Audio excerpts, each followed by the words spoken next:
Hey guys, LevelCap here. Today I'm going to be mastering 4 different weapons. We have the A-91 Carbine, the CZ-3A1 PDW, the PKP machine gun, and then the ACE-21 Carbine. Now I'm doing all 4 of these in one video today because I didn't have too many more kills to get with each of these weapons. I've used them all pretty extensively in other videos, so I thought I would just quickly go over some of the pros and cons of each gun as we go through different scenarios getting kills. Starting off with the A-91, we have the suppressor, laser sight, and cobra optic on here for some stealthy close quarter gameplay. This gun has very good hip fire for a carbine. The main thing you want to watch out for though is the long reload time. 2.7 seconds for the short reload and 3.3 for the long reload. This means if you have any targets left over in close quarters, you better switch to a sidearm that is reliable, otherwise you're going down. It has an extremely lethal 800 round per minute rate of fire, again making it very good for close quarter combat. It does the maximum damage of 24, so it's going to be on par with any assault rifle really in close quarter combat.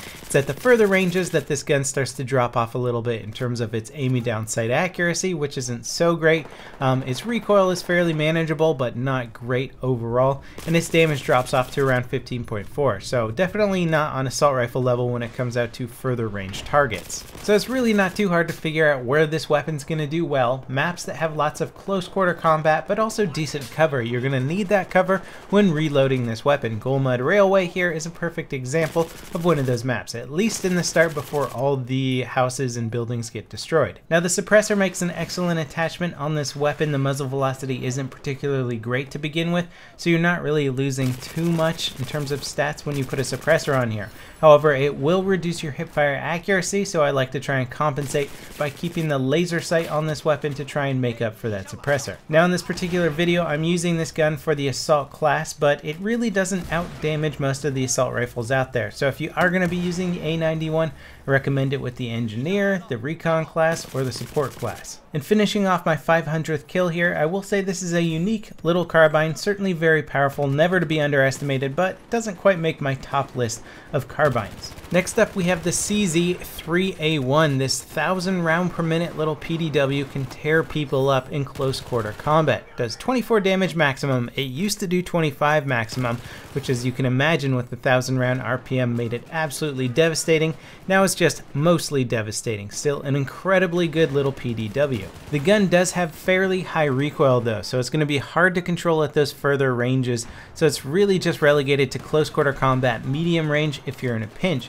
Now its first shot recoil is extremely intense, 3.3 multiplier, so I've put an angled foregrip on there to try and combat that initial kick a bit. Now as far as the barrel attachments go, you can do a lot of different things. Suppressor is great for pretty much any situation, but if you want to try and compensate for some of that side to side recoil, I'll put a compensator on there. This is how I've been running the gun for quite a while. It works out well. I wouldn't say it's necessarily overpowered, but in extremely close quarter combat, there's few weapons that can rival this one.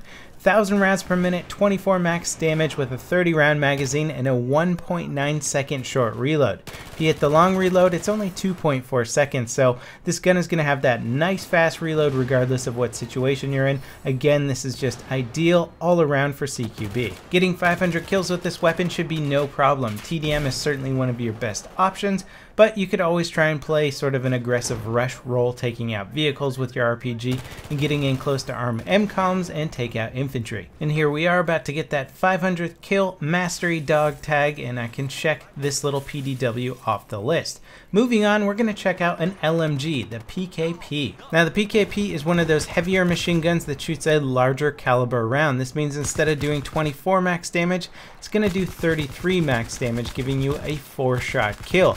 Oddly enough though, the drop off on this weapon goes down to 25, which is still a 4-shot kill, so you should be 4-shot killing your opponents regardless of the range that you engage them at. Now to make up for this incredibly high damage per shot, it does have a lower rate of fire, 600 rounds per minute.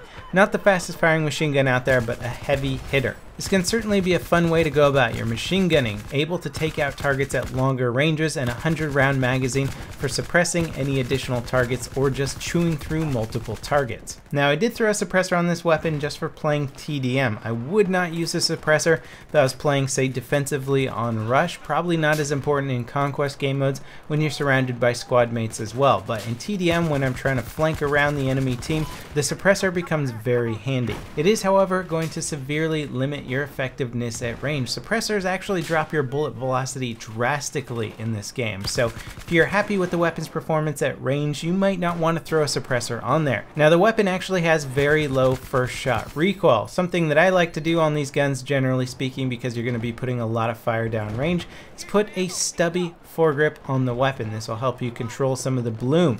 You could also put a heavy barrel on here if the recoil is not a problem for you. If you think the recoil is a little too much, then you can try and compensate for it with either a compensator or a muzzle brake. Muzzle brake I find works pretty well. You'll notice in this clip particularly that a lot of the enemies I'm engaging just have no idea where I'm located thanks to the suppressor.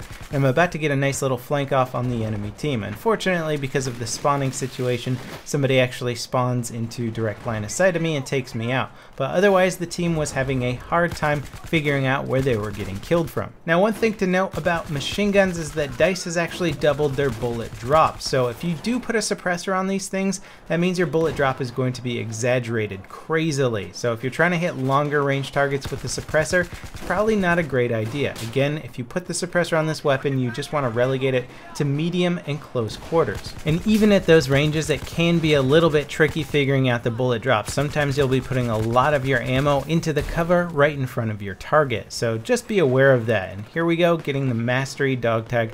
500 kills complete. Lastly, we have the ACE-21 Carbine. Now, I really like this gun. It is good all around. It's got so many different things going for it. Starting off, it's got a 770 round per minute rate of fire, putting it up there in terms of damage per second. Very, very competitive. It's also got a 35 round magazine as opposed to the standard 30 round magazine that pretty much all other carbines and ARs have. This drastically increases your ability to take down multiple targets before you need to hit that reload button, and that is so important in Battlefield. It's one of the reasons why so many players like running machine guns, because they don't have to bother hitting that reload button and they can chew through 3, 4, 5 targets before needing to reload. The ACE-21 can definitely chew through 3 targets before reloading. However, it is just consistently easy to get double kills without needing that reload. And this is pretty much why you don't go for knife kills in Battlefield. It is glitchy as heck. And I cannot wait to play Battlefield Hardline specifically because I don't have to deal with that front knife animation bullshit anymore. Now, as for attachments on this weapon, I ran it pretty standard, a stubby grip and a flash hider on here. You could also use an ergo grip, essentially because you're probably going to be a little bit more close combat with this carbine. If you're going longer range, then you'll probably want to play the assault class and use an assault rifle. But for medium range, this is absolutely going to destroy, and because you're going to need to be moving around, perhaps maybe even more in TDM style game modes, you might want to run that ergo grip instead. It really depends. If you ever record your gameplay and watch it back, notice how much you're strafing left and right during a firefight. If it's all the time, then run the ergo grip. If you're standing still for most of your shots, then the stubby grip will probably be more beneficial. And here we are closing in on that 500 kill mark with the ACE-21. This was a particularly easy weapon to get it with because it is just such a versatile gun. Generally speaking, it does gravitate a little bit more towards that medium range engagements over the long range engagements, but still, I think you'll be able to have fun with this gun regardless of what scenario you're using it in. Anyway, that wraps it up for this quad weapon mastery video. Let me know in the comments which weapons you'd like me to master next. There's a list of them in the video description, and as always guys, thanks for watching, and I'll see you next time. This is LevelCap signing off.